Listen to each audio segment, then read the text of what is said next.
Assalamualaikum warahmatullahi wabarakatuh. Saya Sukisman Purtadi. Selamat datang di kelas saya, model inovatif pembelajaran kimia.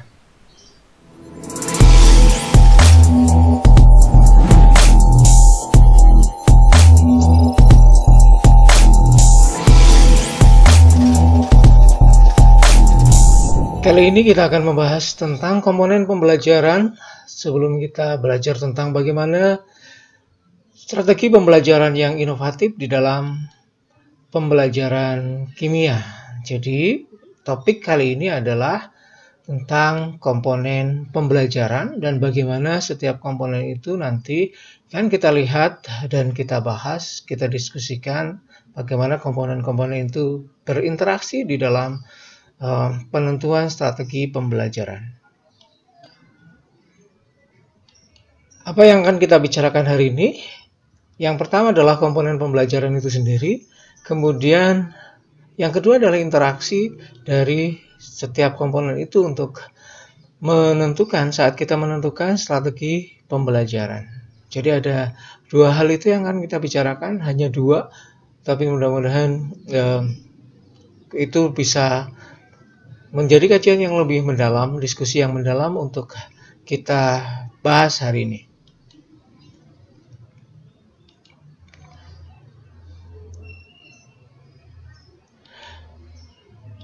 Baik, yang pertama kita bicara tentang komponen pembelajaran. Ada beberapa komponen pembelajaran, jadi saat kita masuk ke dalam sebuah kelas, saat kita merencanakan apa yang akan kita lakukan di dalam proses pembelajaran, sebenarnya kita selalu memperhatikan 4 hal.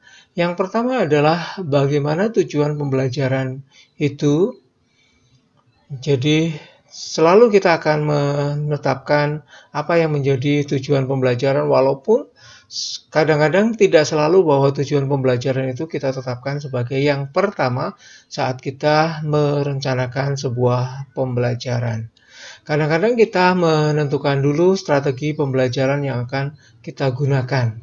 Ya, kalau kita akan menerapkan sebuah strategi yang baru, kalau kita pernah membaca suatu strategi yang kebetulan kemudian kita pikir kita akan mencoba untuk menerapkannya, barangkali strategi menjadi sebagai hal yang menjadi fokus utama atau fokus pertama kali saat kita menetapkan strategi pembelajaran berikutnya atau bagaimana kita merancang proses pembelajaran yang akan kita lakukan di dalam kelas.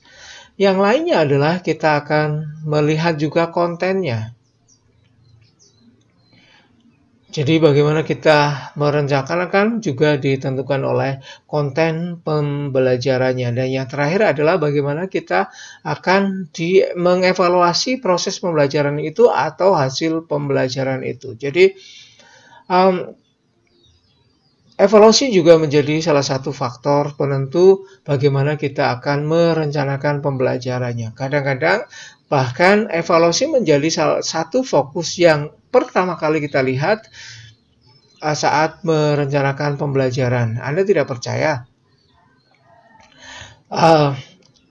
Fokus pembelajaran kita kali ini, kita hari ini, maksudnya dewasa ini, sebenarnya lebih ditentukan bukan pada tujuan, bukan pada strategi, bukan oleh konten, akan tapi lebih banyak ditentukan oleh evaluasi.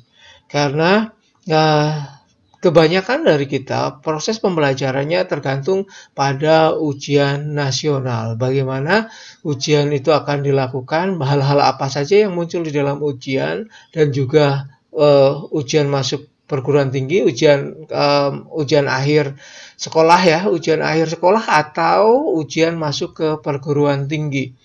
Jadi itu yang menentukan bagaimana proses pembelajarannya. Kalau kita merasa bahwa itu tidak muncul di dalam ujian, baik ujian nasional maupun ujian masuk perguruan tinggi, maka jarang sekali kita memberikannya. Tetapi, kalaupun tidak ada di dalam kurikulum, tapi banyak orang yang mengatakan bahwa ini seringnya muncul di ujian atau di ujian masuk perguruan tinggi, maka hal itu sedapat mungkin akan kita berikan.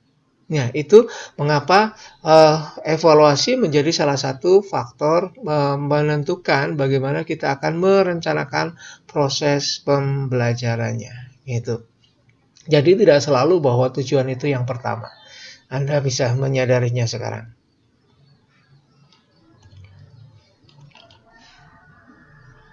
Berikutnya kita akan bicara tentang komponen satu persatu. Kita tinjau dulu dari komponen tujuan pembelajaran. Tujuan pembelajaran itu akan kita lihat dari beberapa aspek. Yang pertama adalah dari pribadi siswanya, maksudnya bukan tujuan pribadi kita. Tujuan pribadi kita akan muncul di dalam sekolah dan masyarakat. Baik, yang pertama adalah tujuan dari si siswanya itu. Walaupun siswa itu masuk ke dalam sekolah kadang-kadang tidak merasa bahwa dia punya tujuan tertentu untuk melakukan persekolahan, untuk mengikuti kegiatan persekolahan, akan tetapi sudah banyak disadari oleh kita bahwa mereka memiliki minat terhadap suatu pelajaran. Jadi setiap siswa itu memiliki minat baik di dalam pelajaran maupun pokok bahasan. Anda sebagai murid atau sebagai siswa pernah menyadari bahwa mungkin Anda sangat menyukai kimia, tetapi Anda tidak menyukai sejarah. Atau sebenarnya Anda sangat menyukai bahasa Indonesia dan tidak menyukai fisika. Atau mungkin Anda sangat menyukai stoikiometri, tetapi Anda tidak menyukai pokok bahasan bagian yang kimia organik.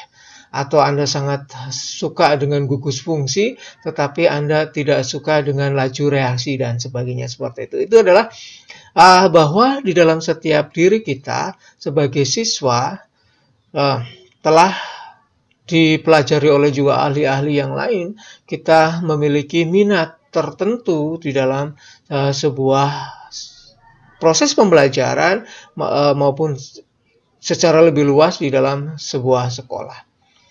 Dan kita juga tahu bahwa siswa memiliki bakat masing-masing. Bakat itu akan mendorong mereka untuk bagaimana mereka belajar.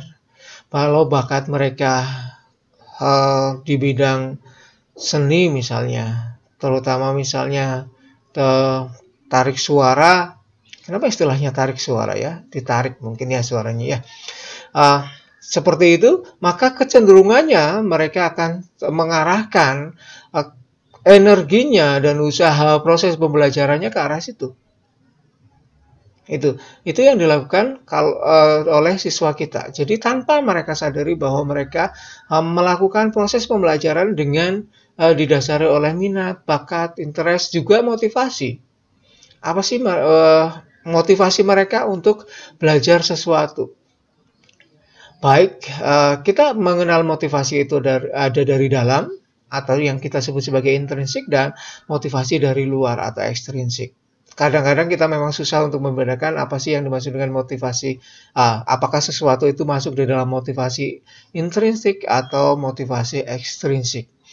Kalau kita misalnya ingin belajar supaya kita mendapatkan nilai bagus dari seorang guru, apakah itu adalah motivasi intrinsik ataukah ekstrinsik?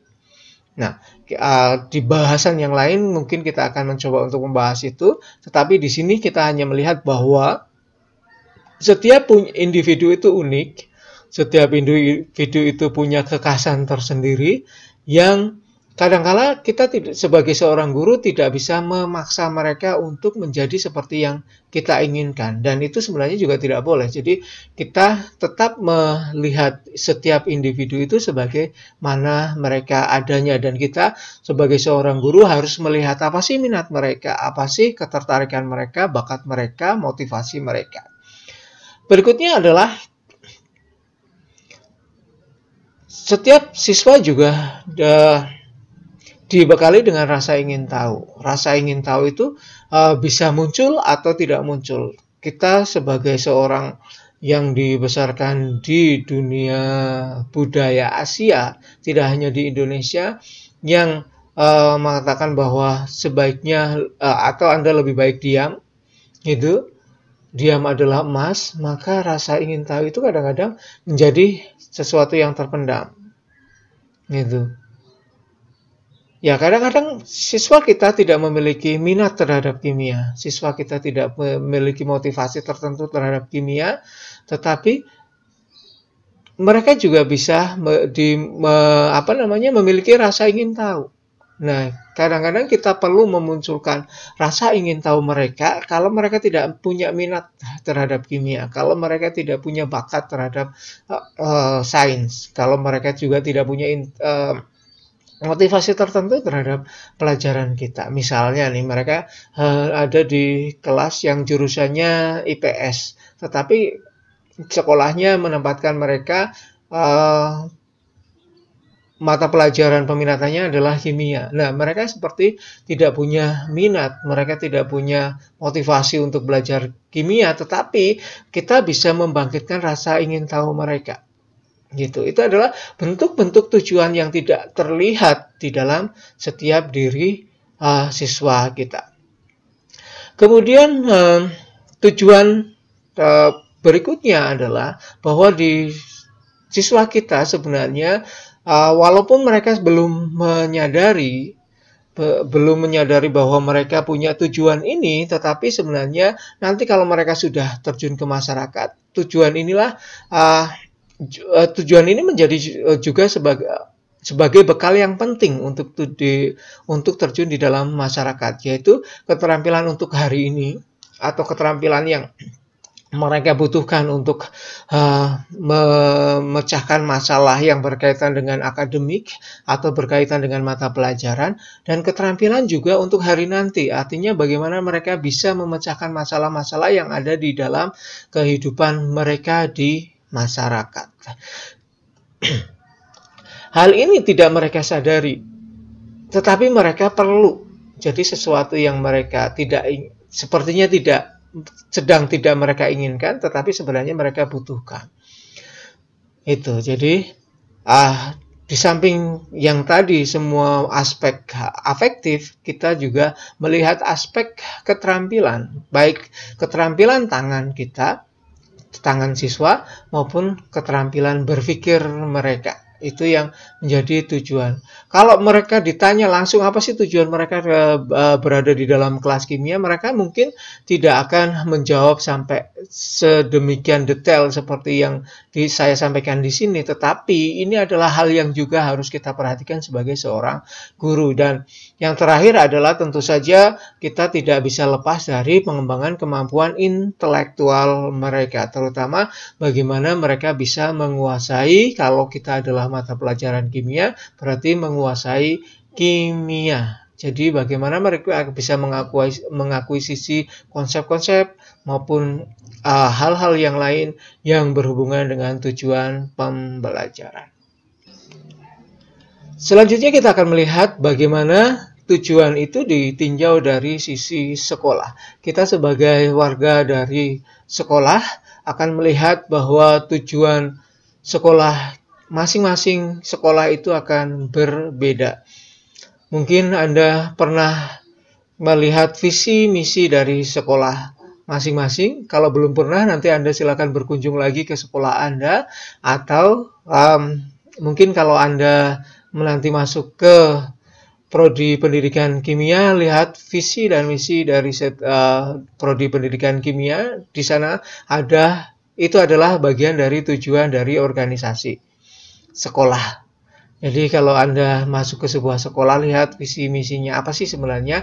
Dan kadang-kadang lebih jauh daripada visi misi, sekolah juga menetapkan apa sih profil dari penduduk sekolah mereka.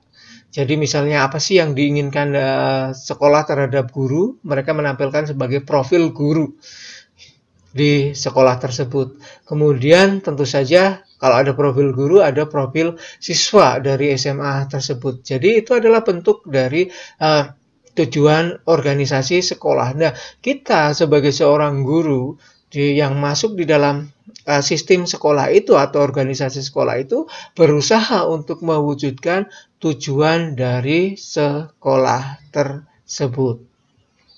Misalnya yang paling sering misalnya salam, senyum, sapa. Nah, itu adalah bentuk dari sebuah tujuan. Jadi itu adalah membiasakan siswa kita. Jadi kita sebagai seorang guru kimia tidak boleh lengah bahwa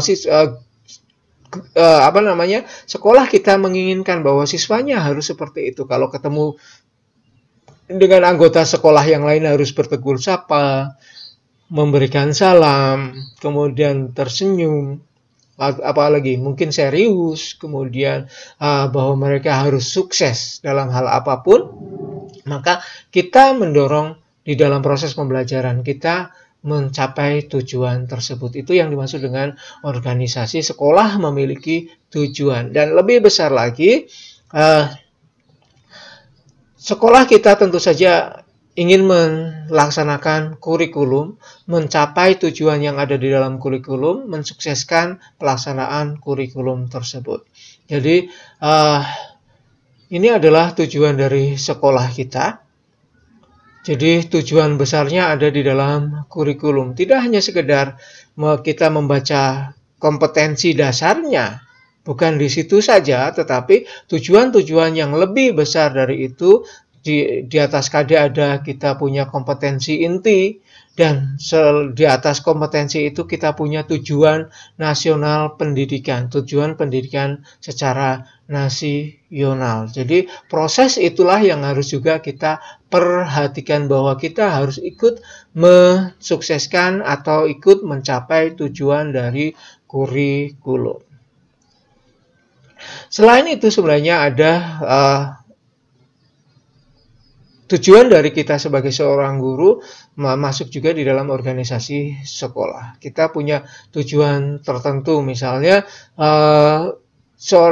kita sebagai seorang pendidik kimia menginginkan bahwa siswa kita paling tidak ada yang bisa masuk ke kelompok ilmiah remaja, kemudian mereka sukses di olimpiade kimia dan sebagainya. Itu juga merupakan tujuan pribadi kita yang ikut masuk di dalam tujuan pembelajaran, yang dalam kategori ini adalah saya kategorikan di dalam tujuan sekolah. Karena pribadi yang dimaksudkan di atas bukan pribadi si guru, tetapi sebagai pribadi siswanya. Berikutnya adalah tujuan masyarakat. Mungkin Anda berpikir, apakah masyarakat juga memiliki tujuan tertentu di dalam sebuah persekolahan? Ingat bahwa persekolahan itu tidak didirikan hanya oleh pemerintah, tetapi sekolah itu juga didirikan karena masyarakat itu butuh atau memerlukan lembaga yang disebut sekolah. Kita melihat sejarah persekolahan dari zaman lampau, mungkin Anda sampai ke zaman perundagian. Kalau Anda melihat sejarah sampai zaman perundagian, ada pembagian pekerjaan. Salah satu pekerjaannya adalah mengajari anak-anaknya, generasi penerusnya, untuk belajar sesuatu yang mereka perlukan untuk melanjutkan hidup. Kalau di awal-awal gitu, di zaman prasejarah, mungkin mengajari mereka untuk berburu, bagaimana cara mereka mendapatkan hewan buruan, meruncingkan senjata aja dan sebagainya, mungkin seperti itu ya. Kemudian manusia berkembang dan seterusnya sampai dewasa ini, persekolahan itu tetap menjadi salah satu sebuah kebutuhan dari masyarakat. Masyarakat tidak bisa berkembang kalau tidak ada lembaga sekolah. Jadi masyarakat punya kebutuhan sendiri, punya tujuan tersendiri di dalam pelaksanaan persekolahan. Nah, kita kecilkan menjadi tujuan pembelajaran. Yang pertama adalah kebutuhan profesi. Kalau saya cerita tadi tentang sejarah di awalnya, mereka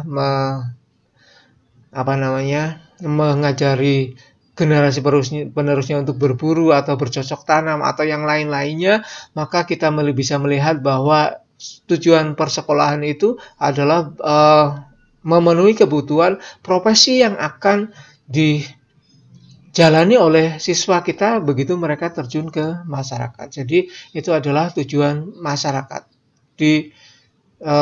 kita. Jadi termasuk juga orang tua. Orang tua menyekolahkan kita ke dalam sekolah tertentu. Mereka punya misi tertentu bahwa Anda harus atau kita harus punya bekal keterampilan tertentu agar bisa menjadi, misalnya yang paling favorit adalah dokter, menjadi seorang insinyur gitu, tukang insinyur. Kemudian apa lagi? Jadi ya guru yang mungkin yang di belakang-belakangnya. Ya, profesi-profesi semacam itulah yang menjadi tuntutan dari masyarakat, dan yang lebih kecil yaitu keluarga kita, atau lebih kecil lagi menjadi tuntutan dari orang tua kita, orang tua siswa saat mereka memasukkan ke sekolah-sekolah tertentu. Mungkin Anda sudah merasakan dan mungkin sekarang mulai berpikir bahwa anak itu dimasukkan ke mulai dari TK tertentu supaya bisa masuk ke SD tertentu. Kenapa harus SD-nya itu? Karena bisa masuk di SMP yang itu. SMP yang tertentu juga yang sudah dituju oleh orang tua. Mengapa sih SMP-nya harus itu? Karena SMP itu biasanya diterima di SMA yang itu. Jadi SMA yang dituju. Mengapa sih harus SMA itu yang dituju? Karena SMA ini mengantarkan siswa-siswanya lebih banyak ke perguruan tinggi yang itu. Mengapa harus perguruan tinggi yang itu? Karena mereka menyediakan jurusan-jurusan yang diinginkan, yang diincar, atau yang menjadi target dari seorang guru. Anda bisa melihat bahwa rangkaiannya seperti itu. Jadi sampai pada titik bahwa mereka akan dipersiapkan untuk bekerja atau profesi tertentunya. Itu. Misalnya TK-nya harus TK A, kemudian SD-nya harus SD 1, SMP-nya harus SMP 2, SMA-nya harus SMA 3, kemudian perguruan tingginya harus di UNY. Kenapa? Karena mereka bisa menghasilkan guru kimia yang baik, yang bagus gitu. Seperti itu, misalnya ada orang tua yang semacam itu. Nah, kemudian saat mereka terjun ke masyarakat, yang mungkin selama ini masyarakat atau orang tua hanya berpikir tentang itu. Mungkin ya, pikiran terbesarnya adalah bagaimana anak itu dipersiapkan untuk menjalani profesi yang diinginkan oleh baik oleh si orang tua maupun nanti akan tumbuh menjadi keinginan dari diri si siswanya. Selain itu sebenarnya saat mereka terjun ke masyarakat, mereka memiliki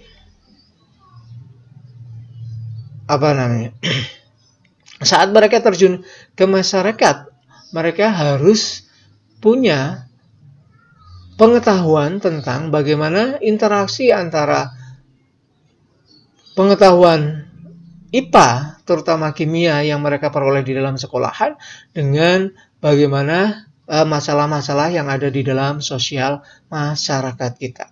Ini yang kadang-kadang sering dikritik oleh, dalam tanda kutip, oknum masyarakat, ya, bahwa persekolahan kita seperti tidak memberikan bekal apa-apa pada anak kita selain ijazah dan untuk melamar pekerjaan. Mereka tidak merasakan bahwa ada kaitan antara pengetahuan kimia atau kimia secara umum dengan masalah-masalah yang ada di sosial. Gitu. Dan ini sebenarnya menjadi beban kita sebagai seorang guru saat membelajarkan siswa kita, bahwa mereka harus dibekali supaya mereka tahu bagaimana sih interaksi atau hubungan atau manfaat dari pembelajaran kita terhadap masalah-masalah sosial yang ada di dalam masyarakat. Jadi masalah-masalah yang ada di dalam masyarakat. Itu. Masalah tentang lingkungan juga, kemudian masalah tentang banyak sekali sebenarnya masalah yang ada di dalam masyarakat. Oleh karena itu, pembelajaran kadang-kadang menekankan bagaimana aplikasinya di dalam dunia nyata, di dalam masyarakat kita. Itu adalah karena kita sudah melihat bahwa, atau proses pembelajaran yang sudah melihat bahwa masyarakat juga sebenarnya punya tuntutan ini. Gitu. Jadi ini adalah bagian yang kita perhatikan saat kita mengembangkan atau merencanakan sebuah proses pembelajaran.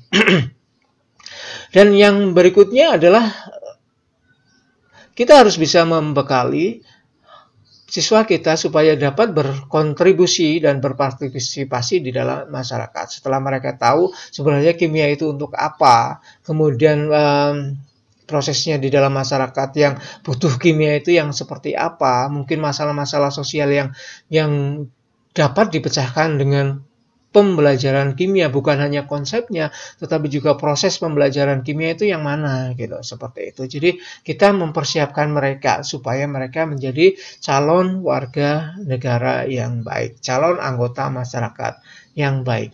Itu bagian tujuan pembelajaran. Berikutnya kita akan membicarakan tentang konten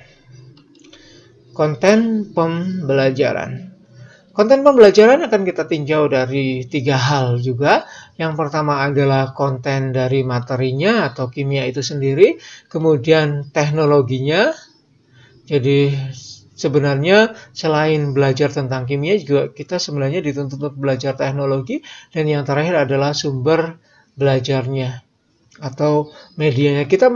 Saya menyertakan ini di sini supaya kita juga nanti aware dengan sumber belajar kita dan media yang kita perlukan untuk proses pembelajaran. Kita belajar atau kita diskusikan tentang konten kimia yang perlu kita perhatikan saat kita mengembangkan strategi pembelajaran. Yang pertama tentu saja adalah kita harus memperhatikan cakupan kurikulum. Di dalam kurikulum, contohnya adalah kurikulum 2013 yang kemarin, dan di sana terdapat KD. Walaupun tidak dituliskan materinya apa saja, tidak secara tersurat seperti itu, akan tetapi kita bisa melihat bahwa cakupan materi yang ada di dalam setiap KD itu apa. Walaupun kita baru bisa melihat minimalnya, paling tidak kita bisa melihat pokok bahasan besarnya apa di dalam KD tersebut. Kita mungkin masih bertanya sejauh mana sih ke KD ini atau pokok bahasan di dalam KD ini kita perdalam gitu, sampai sejauh mana bebannya untuk siswa kita sebenarnya. Itu yang kadang-kadang menjadi sebuah masalah, sebuah problem di dalam proses pembelajaran saat kita melihat sebuah kurikulum yang menetapkan hanya inti dari pembelajarannya, karena kita terbiasa sampai pada teknisnya harus seperti apa dan sebagainya. Jadi kalau hanya diberikan inti, kadang-kadang bingung pengembangannya harus sampai mana. Itu. Kemudian berikutnya, selain kurikulum yang sudah pasti, yang menjadi patokan kita untuk membelajarkan siswa kita, kita juga harus melihat perkembangan ilmu kimia.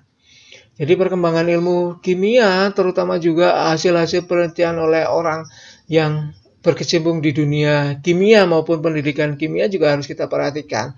Kita sebagai seorang guru tidak boleh lengah. Misalnya selama ini kita mengajarkan bahwa kalau pengaruh konsentrasi terhadap kecepatan reaksi, semakin tinggi konsentrasinya, semakin cepat laju reaksinya. Hanya itu saja. Misalnya kita sudah berulang kali menjelaskan bertahun-tahun pada siswa kita seperti itu, kemudian kita juga melihat bukunya seperti itu, tetapi kita melihat bahwa perkembangan ilmunya seperti apa sih sebenarnya, atau kita sebenarnya bisa menggali lebih dalam. Kemudian kita juga bisa melihat hasil-hasil penelitian oleh orang lain itu sebenarnya berkata apa tentang pengaruh konsentrasi pada laju itu.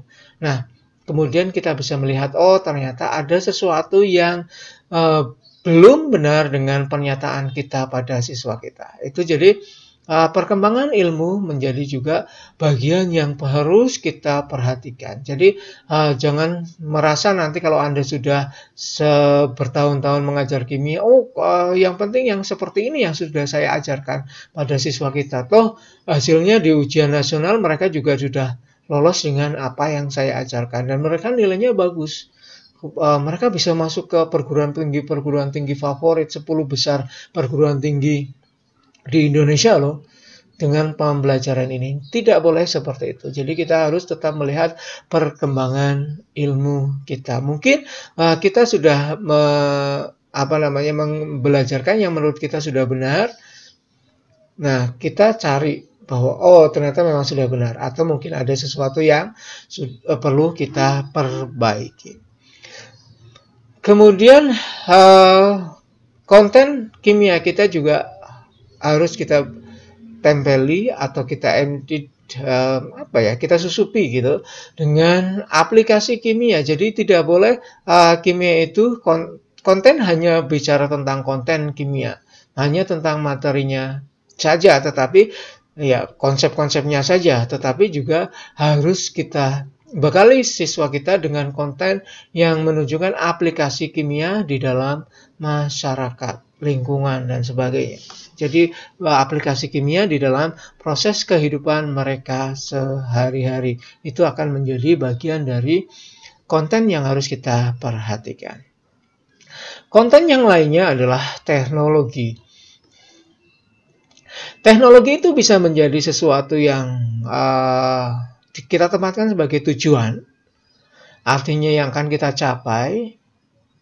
Nah, ini biasanya kalau di sekolah-sekolah teknik ya, mereka harus belajar untuk mendapatkan atau menguasai teknologi tertentu. Di kimia juga kadang-kadang kita membekali siswa dengan keterampilan supaya bisa menguasai teknologi tertentu. Jadi teknologi ditempatkan sebagai tujuan. Atau di dalam proses pembelajaran yang lebih umum, teknologi ditempatkan sebagai sarana untuk mengajarkan siswa terhadap konsep tertentu atau belajar, kalau ditinjau dari siswa, atau belajar dari konsep tertentu. Nah, kita harus memperhatikan hal tersebut karena kita tidak harus selalu berpegang dengan pemikiran bahwa guru-guru kita mengajari kita kimia dengan cara seperti itu, tradisional, dengan hanya kapur dan papan tulis, selesai. Dan kita buktinya bisa menguasai kimia sampai saat ini. Jangan seperti itu.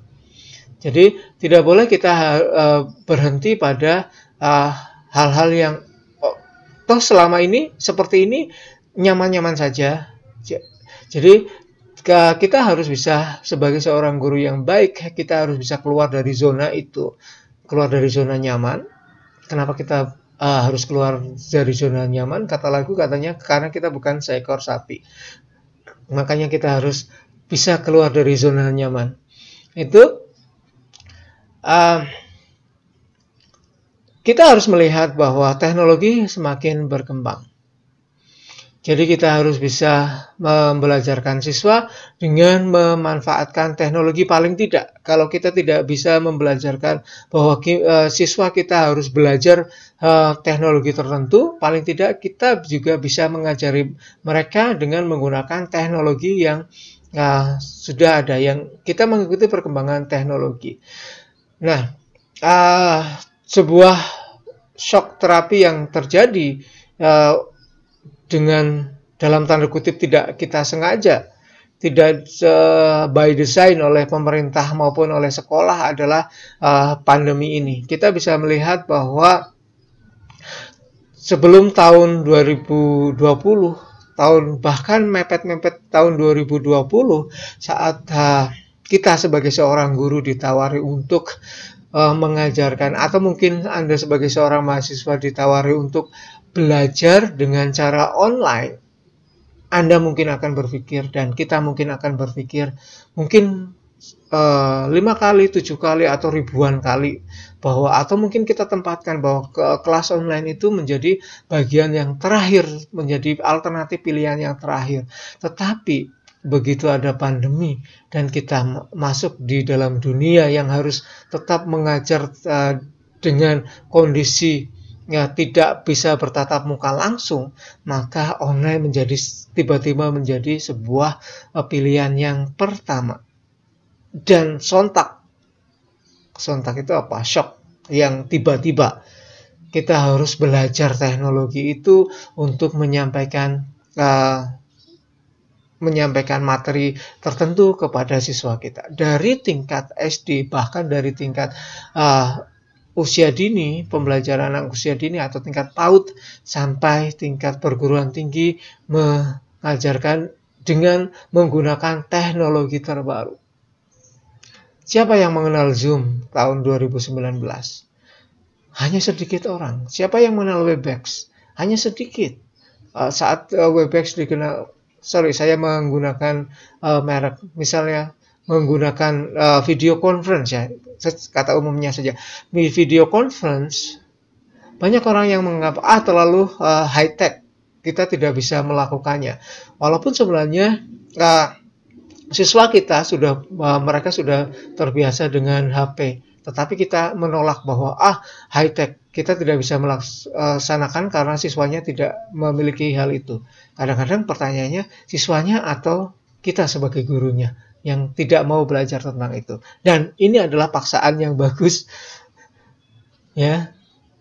By accident kita tiba-tiba harus belajar teknologi yang semacam itu. Itu juga merupakan bagian konten dari pembelajaran yang harus kita perhatikan. Berikutnya adalah sumber belajar dan media, baik software dan hardware. Jadi kita perlu memperhatikan juga apa sih apa sih sumber belajar yang tersedia di dalam lingkungan pembelajaran kita. Sumber belajar itu banyak sekali, tidak hanya kita bicara tentang sumber belajar yang menampilkan pokok bahasan secara langsung atau konsep secara langsung, bisa berupa buku, internet, dan sebagainya, tetapi juga sumber belajar yang ada di alam, kemudian lingkungan sekitar kita, masyarakat, dan sebagainya juga harus diperhatikan. Berikutnya adalah media, baik software dan hardware, seperti yang sudah kita bicarakan di dalam teknologi, adalah bagian dari media dan software yang bisa kita gunakan untuk proses pembelajaran. Dan juga hardware bisa berupa media 3 dimensi, 2 dimensi, kalau 1 dimensi susah, dan yang lain-lainnya. Bisa berupa buku, model, dan yang banyak hal yang kita perhatikan saat kita merencanakan sebuah pembelajaran di dalam kelas. Anda bisa mengikuti apa yang saya sampaikan ya. Jadi itu yang menjadi bahan pertimbangan kita ketika kita merencanakan. Tadi tujuannya apa? Kita bisa tahu kita punya kurikulum seperti apa sih, kemudian apa yang diinginkan oleh siswa kita, balik lagi ke sana, kemudian teknologi kita punya apa, software kita punya apa, lingkungan kita punya apa, itu yang diperhatikan. Salah duanya kita akan lanjutkan ke berikutnya, yaitu strategi pembelajaran. Strategi pembelajaran akan kita tinjau dari dua hal. Yang pertama adalah teori dan berikutnya adalah pelaksanaan. Strategi pembelajaran, walaupun namanya adalah strategi pembelajaran, action di dalam kelas sebenarnya jauh dari itu, jauh lebih ke dalam. Sebelum kita action di depan siswa kita, sebenarnya kalau kita bicara strategi, kita juga harus bicara tentang filsafat pendidikan. Kalau Anda ingin belajar lebih dalam, silakan cek penjelasan saya tentang filsafat pendidikan juga. Mengapa filsafat ini harus kita perhatikan? Karena filsafat itu semacam pegangan hidup, menjadi pedoman hidup. Kalau di dalam proses pembelajaran berarti merupakan pegangan kita saat kita melihat sebuah kelas, saat kita melihat sebuah materi. Saat kita membaca kurikulum, saat kita membaca buku teks, kita punya filsafat tertentu yang akan kita terapkan saat kita mengajar. Kalau filsafat kita lebih cenderung bahwa kita adalah penyampai materi, maka apapun yang kita baca menjadi bahan bagi kita untuk kita potong kecil-kecil untuk disampaikan kepada siswa sedikit demi sedikit supaya mereka paham. Satu persatu bagian per bagian dari apa yang kita sampaikan. Tetapi kalau kita melihat bahwa apa yang kita baca itu akan kita tumbuhkan di dalam diri siswa, kita akan menjadikan apa yang kita baca itu menjadi bahan diskusi dengan siswa kita. Itu mengapa bagian filsafat menjadi bagian yang penting saat kita bicara strategi. Kita tidak akan bisa menerapkan, pikiran kita tidak akan bisa menerapkan sebuah strategi yang inovatif ketika kita selalu berpikir bahwa yang terpenting adalah siswa bisa menguasai konsep kita, atau lebih dangkalnya lagi bahwa apa yang kita sampaikan sudah tersampaikan dengan baik. Jadi kata-katanya seperti sudah sangat bagus ya, bahwa materi kita yang penting sudah tersampaikan dengan baik. Mengapa saya katakan bahwa terlihat bagus? Karena bahwa materi kita sudah tersampaikan dengan baik, harus kita lihat apakah sudah bisa diterima dengan baik juga oleh siswa. Apakah juga itu menjadi hal yang bermakna bagi siswa kita? Apakah itu juga menjadi bagian yang atau konsep yang menjadi bagian dari diri siswa kita? Jadi kita tidak akan bisa menerapkan strategi yang inovatif. Jadi kita belum bicara tentang strategi inovatif kan ya, tapi kita akan belajar tentang strategi-strategi inovatif. Kita tidak akan bisa melihat itu sebagai bagian yang akan kita jadikan inovasi untuk diri kita kalau pegangan kita masih hal-hal yang semacam itu. Itu mengapa filsafat itu menjadi bagian dari sesuatu yang perlu kita lihat, harus kita gali. Apakah itu salah? Enggak. Tidak salah kalau Anda memegang filsafat tersebut. Tetapi kalau kita mau berinovasi, kita harus melihat lagi filsafatnya sebenarnya apa. Kalau bertentangan dengan filsafat yang kita yakini, filsafat pendidikan ya, filsafat pendidikan yang kita yakini selama ini tentang proses belajar, maka mungkin kita perlu belajar tentang filsafat itu. Itu maksudnya. Jadi bukan menyalahkan. Kemudian psikologi. Psikologi ini berkaitan dengan bagaimana penerapan dari filsafat itu, dan juga nanti di bawahnya adalah teori-teori belajar di dalam konteks ruang kelas. Bagaimana keberterimaan si siswanya, bagaimana proses pencapaian tujuan secara efektifnya, faktor-faktor humannya, faktor-faktor manusianya, atau faktor-faktor non-manusia itu dibicarakan di dalam psikologi pendidikan. Anda mungkin akan mengenal konstruktivisme di sini, ya, kognitivisme di sini juga, behaviorisme di sini. Itu adalah bagian dari hal-hal yang kita bicarakan di dalam psikologi. Apakah Anda termasuk pemegang teguh behavioris? Ataukah Anda lebih cenderung ke kognitivis, atau Anda ke konstruktivis, atau mungkin yang lebih baru lagi, apakah Anda bergerak lebih maju daripada konstruktivisme? Tidak hanya hal apa yang ada di dalam diri kita saat kita bicara tentang psikologi itu, tetapi juga tadi kita juga bisa melihat kurikulum kita seperti apa. Nanti kita bicarakan di bawah. Kemudian teori-teori belajar. Teori-teori belajar itu ada banyak. Ini berkaitan dengan paham, berkaitan dengan definisi tentang belajar dan mengajar. Jadi banyak dari kita kalau menuliskan definisi tentang belajar adalah perubahan perilaku dan sebagainya. ini berarti teori belajarnya didasarkan pada behaviorism atau perilaku. Gitu. Jadi itu adalah bagian dari teori belajar. Tetapi kalau misalnya Anda mengembangkan tentang konflik kognitif misalnya, konflik kognitif bagaimana Anda bisa menyembuhkan miskonsepsi. Kalau Anda mendasari definisi belajarnya pada perubahan perilaku, maka Anda tidak akan mendapatkan apa-apa dari proses konflik kognitif yang Anda terapkan di dalam pembelajaran. Jadi, oleh karena itu kita harus lihat lagi apa sih teori belajar yang kita yakini saat kita menjelaskan sesuatu atau kita membelajarkan istilahnya atau mengajar. Gitu.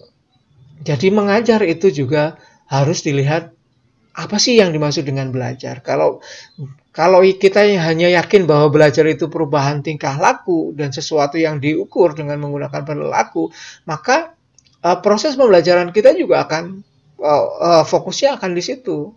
Bahwa kita hanya akan melihat tadinya mereka tidak bisa menyebutkan definisi kesetimbangan kimia menjadi bisa menyebutkan atau dapat menyebutkan definisinya. Hanya itu saja kalau kita melihatnya sebagai sebuah perubahan perilaku. Tetapi kalau kita melihat bahwa tadinya mereka memahami bahwa kesetimbangan itu diam atau statis, kita bisa melihat bahwa mereka bisa menjelaskan bahwa kesetimbangan itu bukan sesuatu yang diam.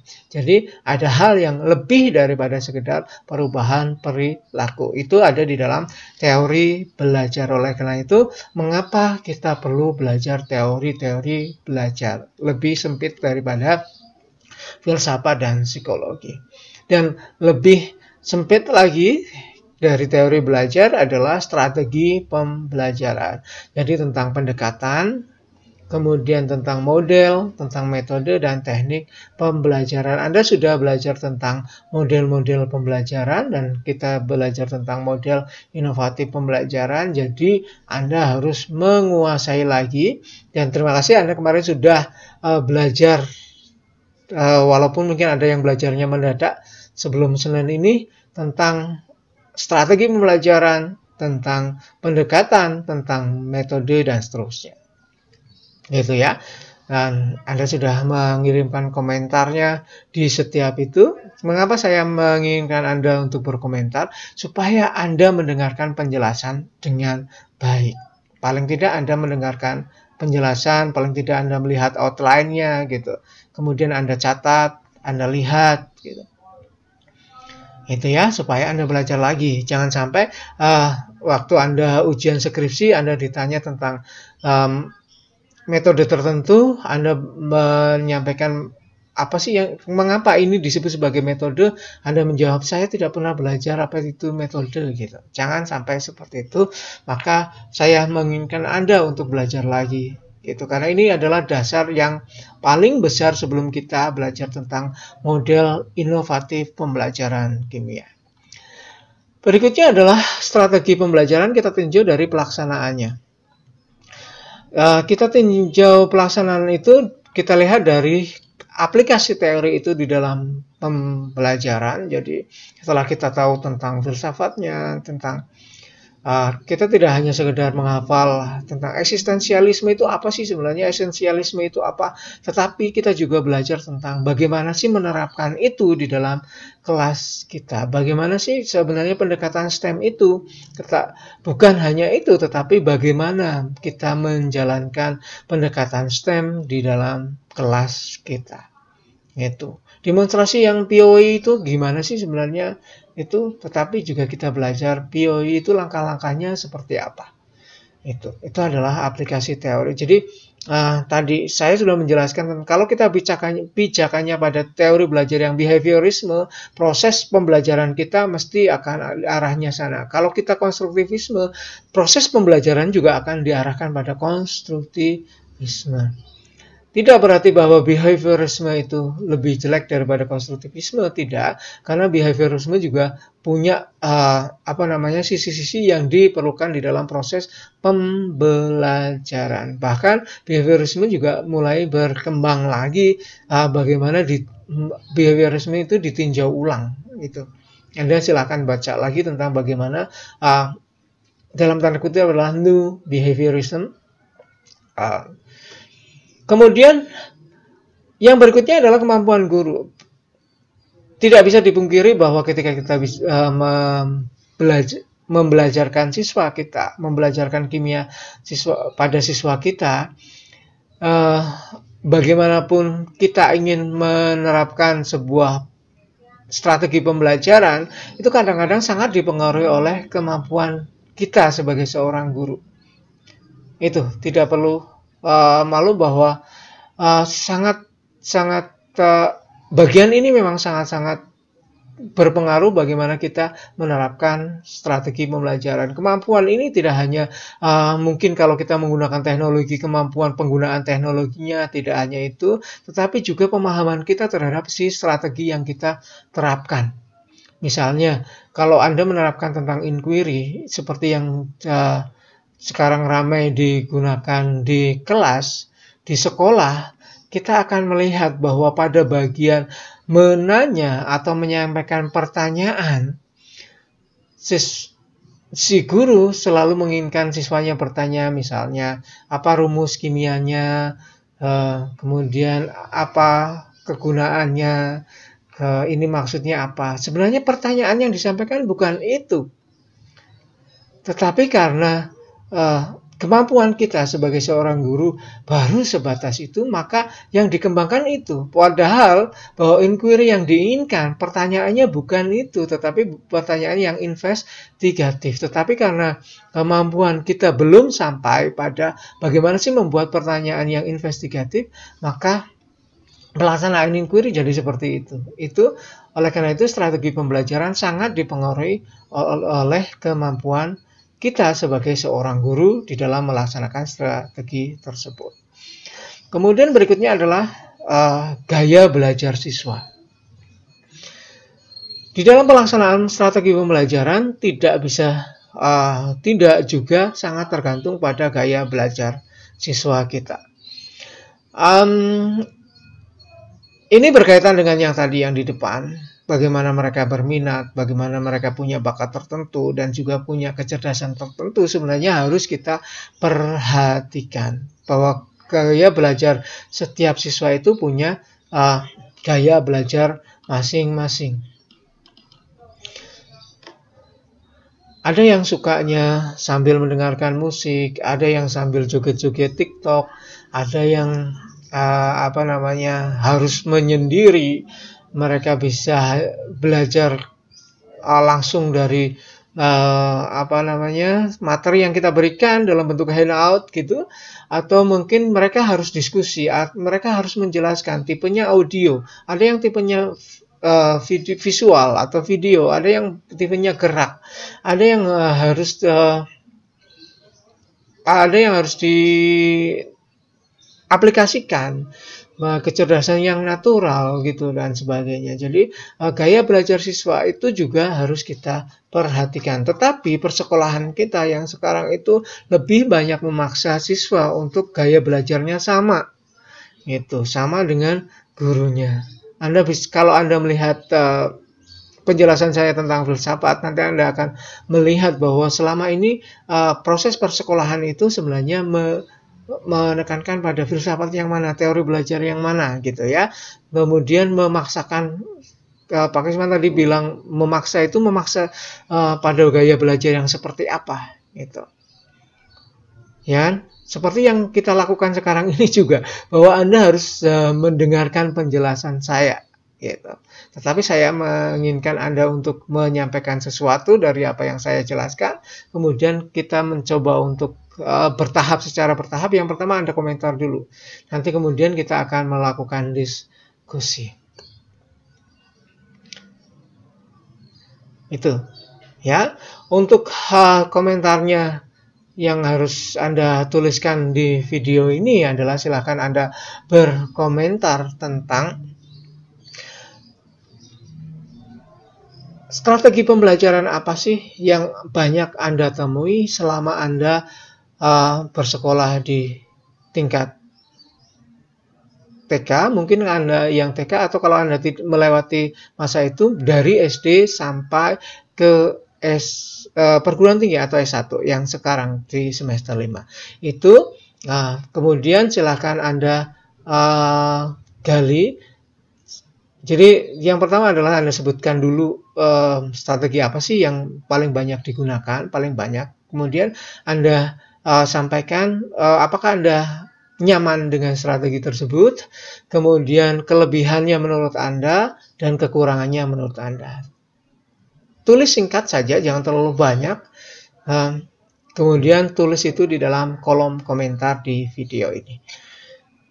Itu adalah tugas untuk komentar Anda. Kita lanjutkan ke bagian berikutnya, yaitu evaluasi. Di dalam evaluasi pembelajaran saya akan membicarakan dari dua hal, yaitu evaluasi dari sisi produk dan evaluasi dari sisi proses.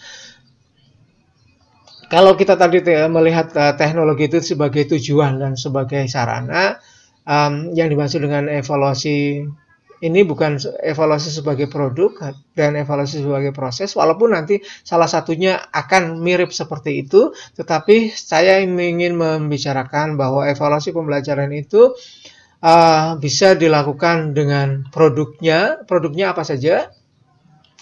Yaitu capaian pembelajaran. Capaian pembelajaran secara singkat. Itu yang terjadi saat kita masuk ke dalam kelas selama 2 kali 45 menit itu kita punya tujuan tertentu. Selain bahwa materinya tersampaikan dengan baik, selain materinya terpenuhi, tetapi kita juga melihat bahwa sebuah capaian pembelajaran yang sesuai dengan KD yang sudah kita tetapkan itu sudah tercapai atau belum. Jadi kita bisa melihat bahwa capaian pembelajaran kita sudah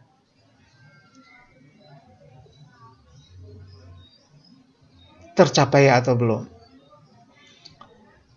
Ini kita lihat sebagai produk karena kita melihat ini di dalam diri siswa. Jadi di dalam diri siswa kita melihat bahwa di dalam diri siswa kita bisa melihat bahwa apa yang kita sampaikan itu sudah tercapai atau belum. Biasanya ini bisa berupa ulangan harian, bisa ulangan semester, ulangan akhir tahun, dan ujian dan sebagainya. Jadi kita bisa melihat produk siswa kita sudah sesuai dengan apa yang kita inginkan atau belum di dalam proses pembelajaran, baik sisi kognitif, afektif maupun keterampilannya. Jadi sisi pengetahuan, sikap maupun keterampilannya. Jadi itu adalah capaian pembelajaran. Jadi kita bisa melihat evaluasinya dari sisi produknya. Kemudian juga tujuan sekolah. Sebenarnya kita perlu secara kontinu, secara terus-menerus melihat apakah siswa kita sudah sesuai dengan apa yang dimisikan oleh sekolah kita. Apakah sudah sesuai dengan profil ideal dari siswa sekolah kita atau belum. Jadi itu adalah tujuan pembelajaran yang kemudian kita evaluasi apakah sudah tercapai atau belum. Dan yang terlebih lagi yaitu apakah proses pembelajaran kita nanti mendukung capaian kurikulum, capaian pelaksanaan kurikulum gitu. Jadi apakah sudah sesuai atau belum, apakah sudah melewati KKM atau belum ya. Jadi kita sudah menetapkan KKM-nya. Kalau Anda masih lupa apa itu KKM, silakan cek lagi pengembangan pembelajarannya. Pengembangan program pembelajaran kimia, di sana ada KKM ya. Itu adalah capaian dari kurikulum. Jadi kita melihat dari sisi produksi siswanya. Jadi siswa kita lihat sebagai produknya. Kemudian dari sisi lain kita juga melihat dari proses pembelajaran. Jadi kita melihat dari progres pembelajaran yang sudah dicapai oleh siswa itu seperti apa, gitu.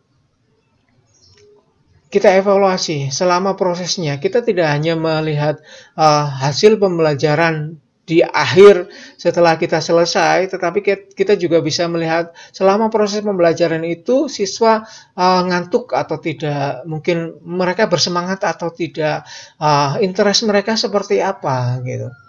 Apakah progresnya sudah bisa maju atau belum di dalam mencapai tujuan, baik tujuan pribadi siswa, sekolah kita maupun di masyarakat. Kita harus terus-menerus apakah sudah proses belajar itu sudah bergerak ke arah sana, berprogres ke arah sana atau belum.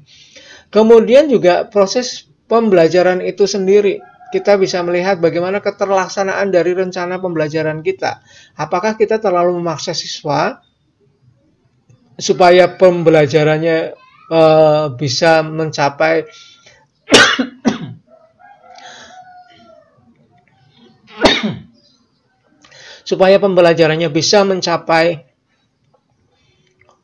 materi yang kita inginkan, karena kita selalu beranggapan bahwa materinya banyak, jadi harus kita sampaikan dalam waktu sekian, itu.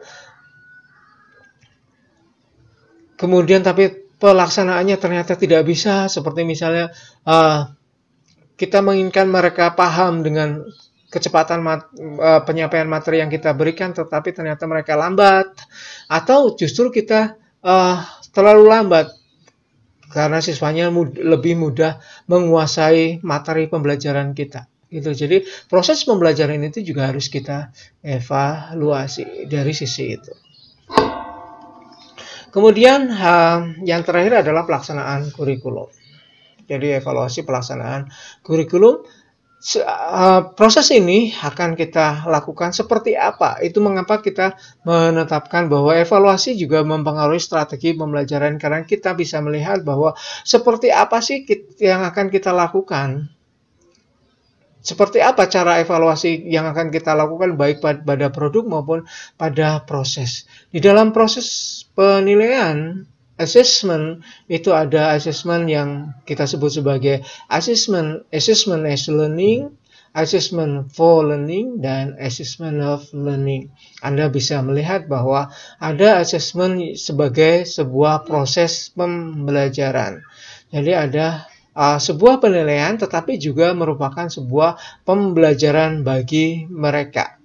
Itu ya. Jadi kalau kita menempatkan assessment itu sebagai proses pembelajaran, maka kita harus selalu memberikan feedback pada siswa kita bahwa ada sesuatu yang belum mereka pelajari, ada keterampilan yang harus diperbaiki, ada sikap yang perlu diperbaiki, dan sebagainya. Itu merupakan assessment as learning. Assessment for learning itu artinya assessment digunakan sebagai proses pembelajaran. Dan yang terakhir adalah assessment of learning, ini yang lebih banyak kita lakukan. Assessment of learning juga memberikan feedback pada diri siswa kita. Kita sudah pernah membahasnya di pengembangan program. Kalau Anda belum ingat, silahkan cek lagi bagaimana penjelasan saya tentang assessment itu, as learning, for learning, dan of learning. Sekali lagi, of learning lebih banyak kita lakukan sekarang, dan kita jarang sekali menggunakan as learning dan for learning. Nah, tugas Anda adalah mengapa sih lebih banyak itu, dan bagaimana cara kita supaya kita bisa belajar assessment as learning dan assessment for learning. Oh ya, kebetulan Anda di semester ini juga belajar tentang assessment. Nanti Anda bisa menggali lebih dalam di mata kuliah assessment pembelajaran kimia ya.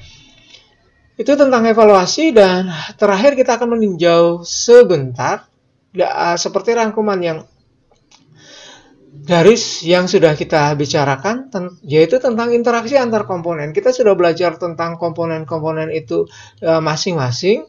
Kemudian kalau kita bicara tentang strategi pembelajaran, SP di tengah itu, kalau Anda bisa mulai bisa melihat di sini nih tadi ya.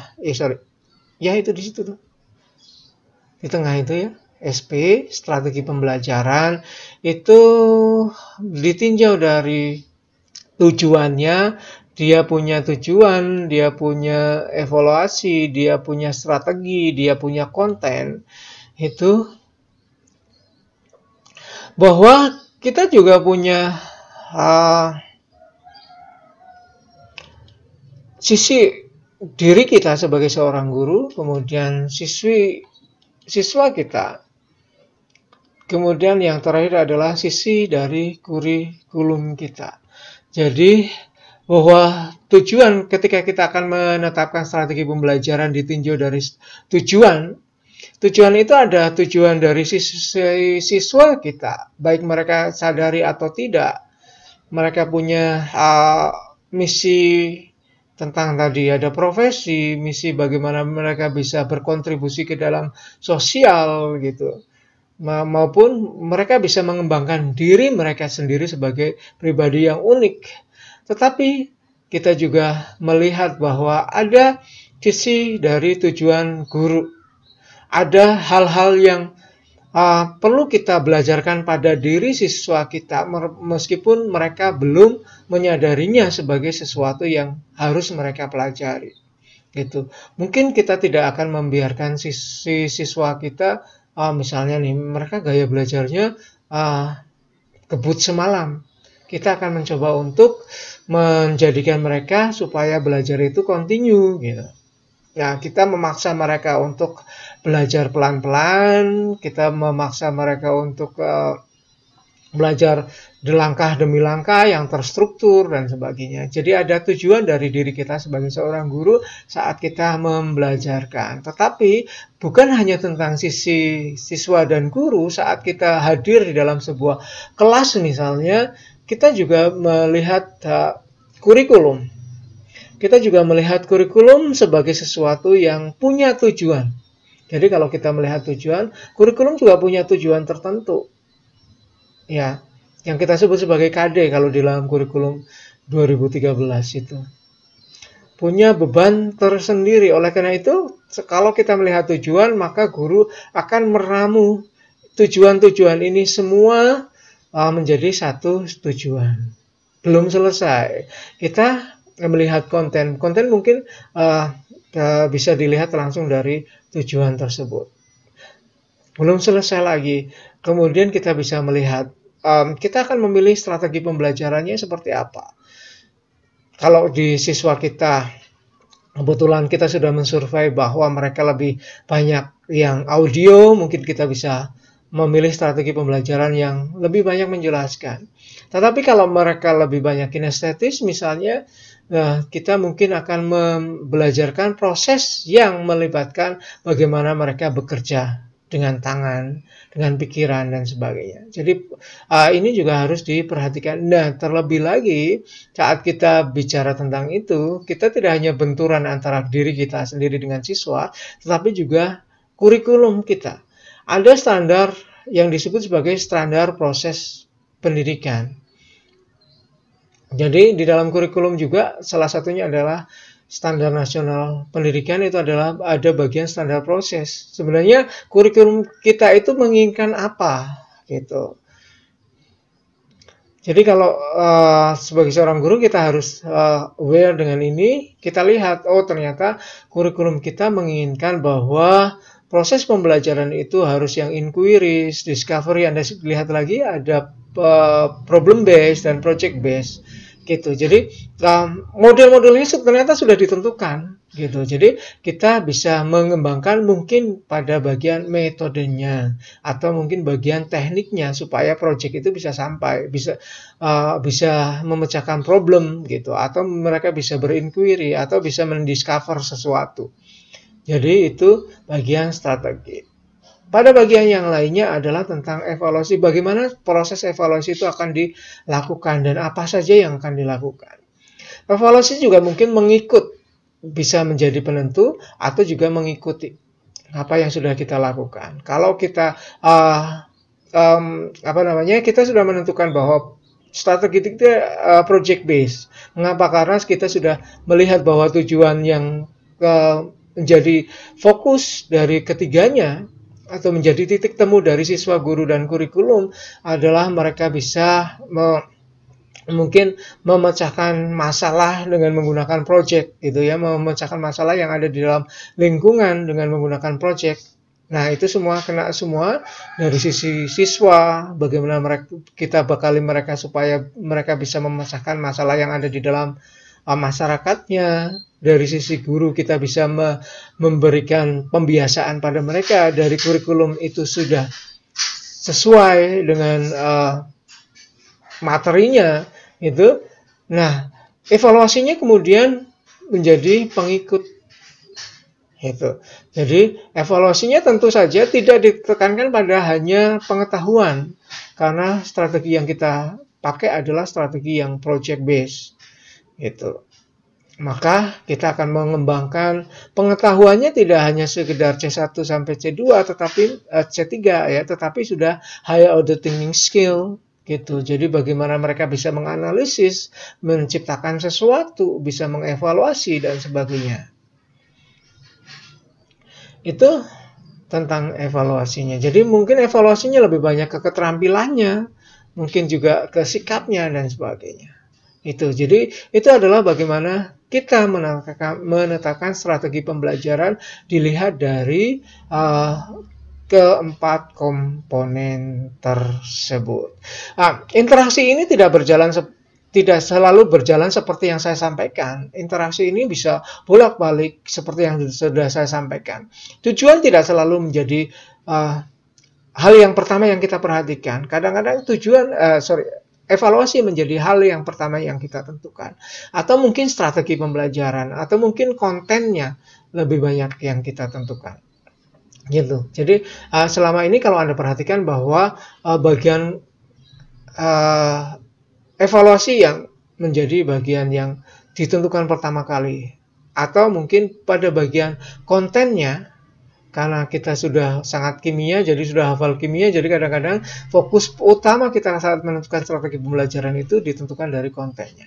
Jadi seperti itu ya, interaksinya bisa bolak-balik, bisa berbagai macam arah dan sebagainya. Seperti itu. Di dalam rangkuman nanti, saya menginginkan Anda untuk menurut Anda menyampaikan sebuah